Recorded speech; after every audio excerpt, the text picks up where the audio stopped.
Easy money. ఈ మధ్య కాలంలో చాలా చోట్ల చాలా కేసెస్ వింటున్నాం, చూస్తున్నాం. మనకి ఇన్స్టెంట్ గా వచ్చేయాలి, ఓ బైక్ కానివ్వండి, ఒక హైఫై బైక్ కానివ్వండి, లేకపోతే మరొకటి కానీ హైఫై కార్, స్పోర్ట్స్ కార్ కానీ.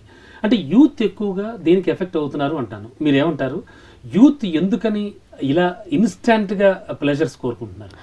ఎస్ అండి, అంటే దీనికి కారణాలు ఒక రీసెర్చ్ జరిగిందండి. యాక్చువల్ అమెరికాలో ఒక 100 మెంబర్స్ యూత్ మెంబర్స్ని ఒక స్టేడియంలో గ్యాదర్ చేసి వాళ్ళకి 2 ఆప్షన్స్ ఇచ్చారు. ఫస్ట్ ఆప్షన్ ఏంటంటే, మీకు ఇమీడియట్గా కావాలంటే కనుక $50 మేము ఇస్తాము, అబ్సల్యూట్లీ ఫ్రీ. ఒక 1 year వెయిట్ చేస్తే $1000 ఇస్తాం. సో ఏది కోరుకుంటారు అని చెప్పేసి అడిగారు.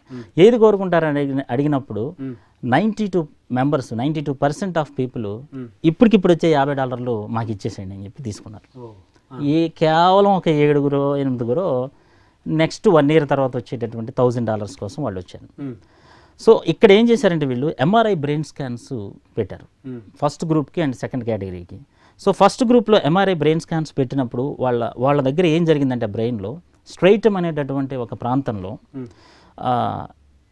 తొందరగా తీసేసుకో, ఇప్పటికిప్పుడు అది నీకు దక్కుతుంది లేదు, ఫ్యూచర్లో అది వస్తుందో రాదో తెలియదు, $50 ఎవడు చూడొచ్చాడు, ముందు నువ్వు ఇప్పుడు ఎంజాయ్ చేయి, నీ మంచి కోసమే కదా చెప్తుంది అనేటటువంటి ఒక కన్విన్సింగ్ థాట్స్ అనేవి బాగా జనరేట్ అవుతాయి. అంటే ఒక ఎమోషనల్ రియాక్షన్ అనేది గమనించారు వాళ్ళు. సో సెకండ్ కేటగిరీ చూసుకుంటే వాళ్ళ దగ్గర దీంతో పాటుగా ప్రీఫ్రాంటల్ కార్టెక్స్ అనేటటువంటి ఒక ఏరియాలో అది లాజిక్ అనేది, అంటే నాట్ ఎమోషన్, థింకింగ్ ప్యాటర్న్ అనేది, అంటే ఎనాలిసిస్, ఇప్పటికిప్పుడు తెలివిగా ఆలోచించడం. ఇప్పటికిప్పుడు $50 తీసుకుంటావు కరెక్టే, కానీ 1 year అయిన తర్వాత ఏమవుద్ది, 1000 వస్తాయి, కొంచెం ఆలోచించు, నిదానంగా ఆలోచించు అని చెప్పి లాజికల్ థింకింగ్ తోటి అది పనిచేయటం అనేది వీళ్ళు గమనించారు. సో అందుకని వీళ్ళు సెల్ఫ్ కంట్రోల్గా ఉండటం అనేది జరిగిందనమాట. అయితే ఇక్కడ ఒకటి నేను చెప్పాలి, ప్రీఫ్రాంటల్ కార్టెక్స్ మెచ్యూరిటీ కనుక బాగుంటే, డెవలప్మెంట్ బాగుంటే ఖచ్చితంగా వాళ్ళకి సెల్ఫ్ కంట్రోల్ లెవెల్స్ అనేది పెరుగుతూ ఉంటాయి.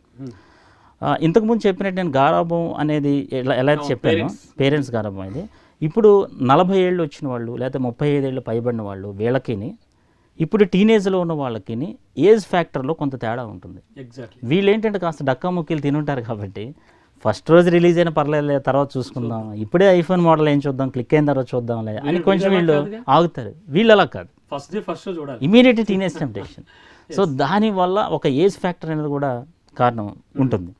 సో ఈ ప్రీఫ్రాంటల్ కార్టెక్స్ ఇంతకుముందు చెప్పినట్టుగా అది మెచ్యూరిటీ అవ్వాలంటే ఈ మధ్యన రీసెంట్గా ఇంటర్నేషనల్ ట్రైనర్స్ రాసిన పుస్తకాలు వీటి ప్రకారం, అంటే మిరాకిల్ మార్నింగ్ బై హాల్ ఎల్రోడ్ అనే ఒకతను, 5 AM club by robin Sharma అనే ఇద్దరు బుక్స్ ప్రకారం ఏంటంటే ఎర్లీ మార్నింగ్ 5 o'clock ఎవరైతే లేస్తారో, లేచి 5 to 6 o'clock అంటే నార్మల్గా టైం పాస్ చేయటమో కామెడీ బిట్స్ చూడటమో కాకుండా 5 to 5:20, 5:20 to 5:40, 5:40 to 6 o'clock 3 partsగా విభజించి ఫస్ట్ 20 minutes స్వెట్ వచ్చే విధంగా ఎక్సర్సైజెస్, అది స్విమ్మింగ్ అవ్వచ్చు, రన్నింగ్ అవ్వచ్చు, స్కిప్పింగ్ అవ్వచ్చు, స్పోర్ట్స్ అవ్వచ్చు. స్పోర్ట్స్ అంటే 4-5 గ్యాదర్ అవ్వాలి కాబట్టి కొంచెం ప్రాబ్లం, కాబట్టి ఇంట్లో చేసుకున్నా కూడా స్వెట్ వచ్చేటటువంటి ఎక్సర్సైజ్ ఒక 20 minutes. 5:40 వరకు మీ లక్ష్యం ఏంటి, దానికోసం సైలెంట్గా మెడిటేషన్ చేయటము, టు డూ లిస్ట్ రాసుకోవటం, ఈరోజు ఏమేం చేయాలనుకుంటారో అదొకటి. సో 5:40 to 6 o'clock ఒక పుస్తకం చదవటం మన లక్ష్యానికి సంబంధించినది, ఒక వీడియో చూడటం, కొత్తగా ఏదైనా నేర్చుకోవటం ఎవ్రీడే చేస్తే, ఈ 5 to 6 ఇలా చేస్తే సెల్ఫ్ కంట్రోల్ అనేది డెవలప్ అవుతుంది అనేటటువంటి విషయాన్ని కనుక్కున్నారనమాట. చాలా బాగుంది మీరు చెప్పిన 5 to 6 టైం టేబుల్, చాలా సూపర్గా ఉంది. చాలా అంటే అది ఆచరిస్తే చాలా బాగుంటుంది. చాలా బాగుంది. And one more thing sir, self control అనే మాట ఒకటి వాడారు మీరు. అంటే ఇది తప్పిపోవడం వల్లే ఇలా జరుగుతూ ఉంటుందంటారా? అంటే జనరల్గా చాలా మందికి అఫ్ కోర్స్ మనం చూస్తున్నా, మనం మాట్లాడుకుంటున్నా, యూత్ ఎక్కువగా దీని బారిన పడుతూ ఉంటారు.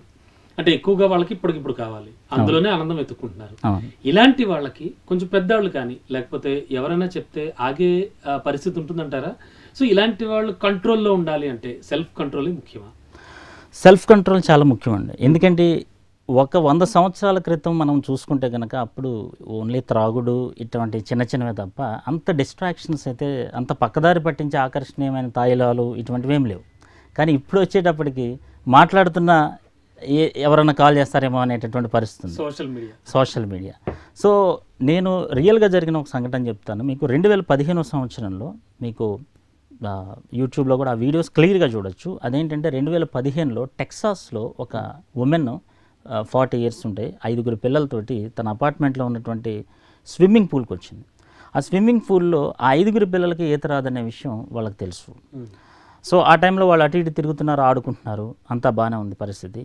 ఇమీడియట్గా ఫోన్ ఆన్ చేసింది, గేమ్లో పడిపోయింది. గేమ్ ఆడుకుంటుంది. ఆ గేమ్ ఎంతో టెన్షన్గా ఉంది. ఆ కార్ల మీదకి వచ్చేయటం, ఏదో సంథింగ్ స్కోర్లు ఉంటుంటాయి కదా.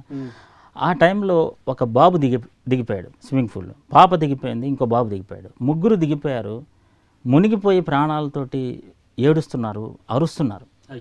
దూరం నుంచి ఉన్న వాళ్ళు కేకలు పెడుతున్నారు. ఈమెకేమో గేము బాగా ఇంపార్టెంట్.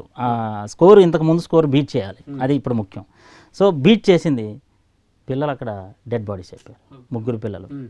సో భయభ్రాంతులకు గురైంది. నా పిల్లలేరని. తీరా చూస్తే పోలీస్ ఆఫీసర్స్ వచ్చి సంఖ్యలేసి తీసుకుని వెళ్ళిపోయారు. ఈమె పేరు పెట్రిషియా అలెన్ అని ఈమె పేరు. సో ఇదే కాకుండా మీకు చైనాలో ఒక మహిళ ఈ రోడ్డు మీద నుంచి ఇటువైపు నుంచి దాటేటటువంటి సమయంలో క్రాస్ చేసేటప్పుడు ఒక లైన్ క్రాస్ చేసి రెండో లైన్ క్రాస్ చేసే సమయంలో ఒక నోటిఫికేషన్ వచ్చింది. ఇమీడియట్గా ఆ నోటిఫికేషన్ చూసుకోవాలి అని చెప్పేసి ఆన్ చేసి చూసుకుంది. ఒక ట్రక్ వచ్చేసి ఢీ కొట్టేసింది. తను లేవబోయే టైంలో ఇంకో ట్రక్ మీద నుంచి వెళ్ళిపోయింది. స్పాట్ డెడ్ అనమాట. దురదృష్టకరమైన విషయం ఏంటంటే ఇన్సూరెన్స్ నుంచి ₹1 కూడా వాళ్ళ ఫ్యామిలీ మెంబర్స్కి రాలేదు. ఎందుకంటే అక్కడ లోకల్ లాస్ ప్రకారం రోడ్డును క్రాస్ చేసేటప్పుడు ఎట్టి పరిస్థితుల్లో సెల్ ఫోన్ చూడకూడదు. సీసీటీవీ కెమెరాలో ఫుటేజ్ క్లియర్గా కనిపించింది. అంతేకాకుండా ట్రక్ డ్రైవర్లకు కూడా ఏమాత్రం నోటీసులు కానీ ఆ కంపెనీస్ కొన్ని పోలీస్ చర్యలు కానీ ఏమీ తీసుకోలేదు. బికాజ్ ఆఫ్ ఏంటంటే ఇమీడియట్గా ఆ టైంలో నేను చెప్పేది ఏంటంటే ఇక్కడ నేను క్లారిటీ ఇవ్వదలుచుకున్నాను.